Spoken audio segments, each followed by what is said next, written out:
semaine, on va l'adresser à Papa Eric. On est toujours dans le domaine de la Pentecôte et de l'action du Saint-Esprit.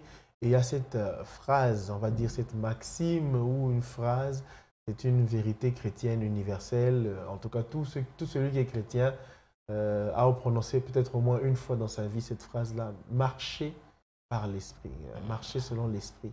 Qu'est-ce que c'est? Voilà. La question, elle est capitale, elle est fondamentale. Marcher par l'esprit ou marcher selon l'esprit, comme vous le dites, c'est une pensée, c'est une phrase que nous tirons de la Bible. Je suis dans Galates chapitre 5, le verset 16. La Bible dit, je dis donc, marchez selon l'esprit et vous n'accomplirez pas le désir de la chair. Voilà, nous avons toute une phrase scindée à deux propositions, dont la première elle est indépendante de la deuxième. Nous comprenons, c'est lorsque nous marchons selon l'esprit que nous n'allons pas accomplir les désirs de la chair. Et la chair, c'est l'expression que la Bible utilise pour décrire tout ce qui dans l'homme s'oppose à Dieu et à sa volonté. C'est-à-dire quand vous faites des choses qui s'opposent à Dieu et qui s'opposent à la volonté de Dieu, c'est que vous marchez selon la chair. Alors pour changer cette dimension-là, il faut cette fois-là marcher par l'esprit. Or, la première des choses de marcher par l'esprit, donc s'il faut parler du marché, nous partons d'un point A vers un autre point. Pour marcher selon l'esprit, il y a les préalables. Le premier préalable, c'est qu'il faut d'abord recevoir l'esprit. Si vous ne recevez pas l'esprit, vous ne pouvez pas marcher sur l'esprit. C'est-à-dire qu'il faut commencer par là, vous recevez d'abord l'esprit lui-même. Et nous recevons l'esprit de Dieu les jours de notre nouvelle naissance, les jours où nous sommes nés de nouveau, les jours où nous avons donné notre vie à Christ, l'Esprit de Dieu vient habiter en nous et nous devenons le temple du Saint-Esprit, comme l'apôtre Paul l'a dit. Ne savez-vous pas que vous êtes le temple du Saint-Esprit? Voilà. C'est-à-dire, la première des choses, recevons d'abord l'Esprit et ensuite, marchons par l'Esprit. Et marcher par l'Esprit, j'ai pu récolter quelques éléments. Marcher par l'Esprit veut dire lui permettre d'exercer son influence sur nous. Ça veut dire que nous laissons notre vie sous la direction de l'Esprit. Comme l'apôtre Paul pouvait dire, si je vis, c'est plus moi qui vis, mais c'est Christ qui vit en moi. C'est-à-dire, désormais, je ne suis plus le maître de ma vie. J'ai un nouveau maître et ce nouveau maître, c'est l'Esprit qui dirige. Ça veut dire je suis sous son influence. Je donne à l'Esprit le droit, le plein pouvoir d'exercer une influence sur moi, selon sa volonté. Il fait de moi la personne qu'il désire que je sois. Comme un potier, par exemple, nous avons de l'argile entre les mains du potier. L'argile ne peut pas dire au potier, je vais une forme, je ne sais pas, rectangulaire, alors que dans la tête du potier, il va en faire, c'est pas un triangle. Ça dépend du potier. C'est le potier qui décide de la forme qu'il va donner à son argile. Voilà, c'est ça, marcher par l'Esprit. Ça veut dire c'est laisser totalement sous l'influence du Saint-Esprit. Ça, c'est de un. Deuxièmement, marcher selon l'Esprit peut aussi vouloir dire rester en communion avec l'Esprit. Jésus dit dans Jean 15, je pense, je suis le vrai cep. C'est-à-dire, il nous demande de demeurer en lui. Il dit, si vous demeurez en moi et que ma parole demeure en vous, c'est-à-dire il y a un problème de communion. C'est celui qui demeure dans le Seigneur, c'est celui en qui la parole de Dieu demeure, qu'il est en train de marcher sur l'esprit. Alors là, il peut produire des fruits. J'aime cette gradation que Christ utilise dans Jean 15. Il va produire des fruits, beaucoup plus de fruits. Pourquoi? Parce qu'il est en communion avec le Seigneur. C'est ça, en d'autres termes, aussi marcher selon l'esprit. C'est aussi avoir les pensées fixées sur Christ. Avoir les pensées fixées sur Christ. Comprendre que ma vie ne tient que grâce à Christ. C'est-à-dire, je ne peux pas prendre des décisions moi-même sans me référer à Christ. Je suis totalement focalisé sur lui. Je lève mes yeux vers les montagnes, comme la Bible dit, d'où me viendra le secours. Il ne viendra que de l'Éternel. Mes pensées se tourner vers le Seigneur. Voilà aussi un autre aspect de marcher selon l'Esprit. C'est également prendre les décisions à la lumière de la sainteté de Dieu. C'est-à-dire, je me réfère à la parole de Dieu. Je comprends que Dieu est saint. Et quand je dois prendre des décisions, c'est par rapport à la sainteté de Dieu. La décision que je prends, elle corrobore avec la sainteté de Dieu ou bien elle sape la sainteté de Dieu? Ceux qui sont conduits par l'Esprit de Dieu, ceux qui marchent selon l'Esprit ou ceux qui marchent par l'Esprit, quand ils prennent des décisions, ils tiennent compte de la sainteté de Dieu. Voilà pourquoi quelqu'un marchant par l'Esprit Il ne peut pas se foutre dans l'idolâtrie, il ne peut pas se foutre dans la cupidité, dans l'adultère, dans l'impudicité et dans des choses semblables, comme l'apôtre Paul dit. Pourquoi? Parce que ces décisions sont taillées grâce à la sainteté de l'Esprit. C'est également marcher dans l'obéissance à la parole de Dieu. Ça aussi, c'est un aspect. Marcher dans l'obéissance à la parole de Dieu. Voilà ce que nous pouvons dire, marcher selon l'Esprit. Primo, bien sûr, elle n'est pas exhaustive, hein. On peut tout de même ajouter, ce sont les quelques éléments que j'ai pu recueillir par rapport à marcher sur l'esprit. C'est laisser sous l'influence de l'esprit, compter, ça veut dire avoir, comme je l'ai dit, c'est laisser sous l'influence du Saint-Esprit, rester en communion avec lui, avoir les pensées fixées sur lui. L'apôtre nous dit même d'avoir, de ne pas nous conformer, n'est-ce pas, au siècle présent, mais d'être transformé par les renouvellements de l'intelligence. C'est lorsque notre intelligence est renouvelée que nos pensées sont suffisamment fixées sur Christ. Et nous n'entendons que de lui pour que nous puissions nous décider. Également, prendre des décisions en tenant compte de la sainteté de Dieu, marcher dans l'obéissance de sa parole. Voilà ce que nous pouvons dire en ce qui concerne, en quelques mots, la marche selon l'esprit.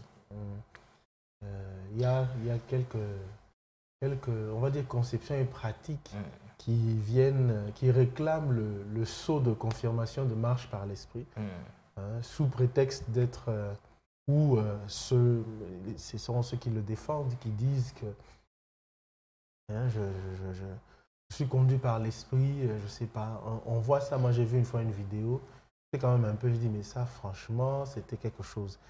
Et les gens en prière, et puis il y en a un qui vraiment, chacun saisi par l'esprit à sa façon, chacun saisi par l'esprit, et puis il y en a un qui monte sur les arbres, on voit déjà que cet arbre a des branches qui ne sont pas solides même pour tenir 3 ou 5 fruits au même moment. Lui tout un homme, il monte dessus là et puis il tombe et c'était comme une pierre qui est tombée, boum, et il continue à prier et on voulait vraiment sceller ça du sceau de l'esprit.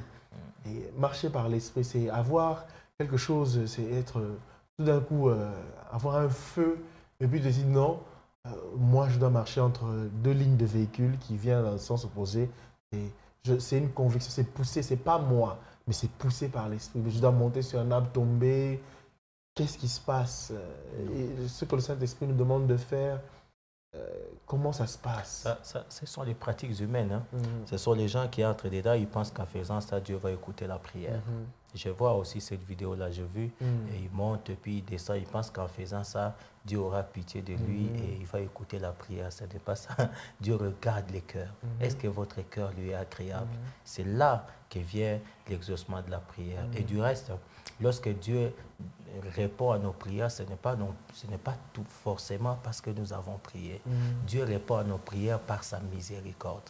Ce sont les entrailles de miséricorde de Dieu qui poussent Dieu à répondre à nos prières. Quand il nous regarde, il voit Jésus à nous, il constate que nous sommes malheureux. Ces entrailles de miséricorde font qu'il puisse, n'est-ce pas, répondre à nos problèmes. Voilà pourquoi marcher par l'esprit, ça n'a rien de physique. Ça veut dire que nous devons comprendre que c'est l'obéissance à la parole de Dieu. Celui qui obéit à la parole de Dieu, il marche par l'esprit.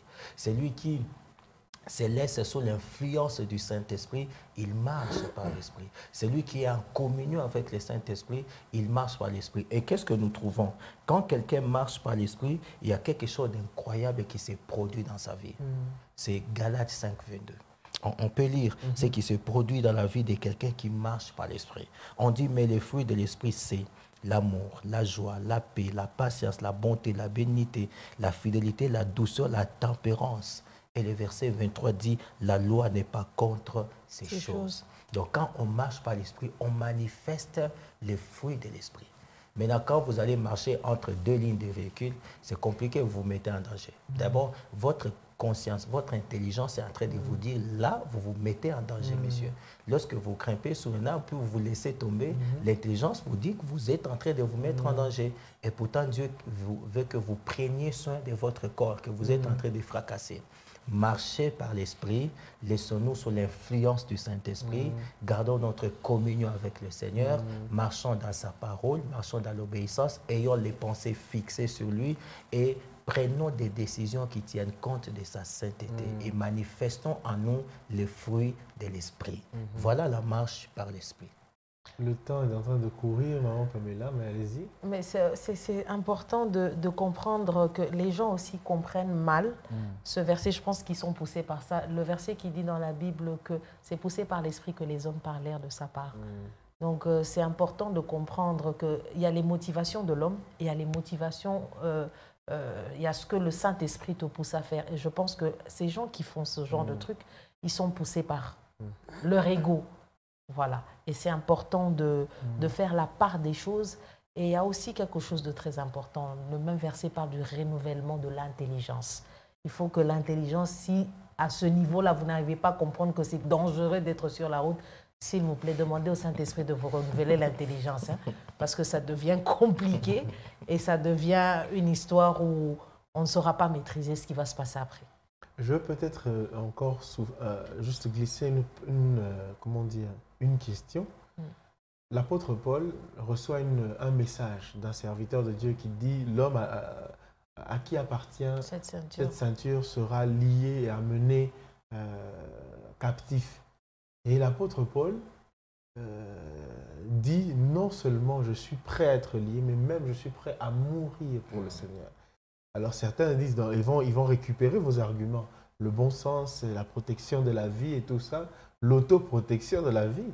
Il dit, mais Paul était suicidaire. C'est un suicidaire. Il sait qu'on le cherche et tout ça, avec tout le Saint-Esprit qu'il a, l'onction du Saint-Esprit qu'il a. Et on va me dire que c'est le Saint-Esprit qui l'a poussé à accepter de se faire lier.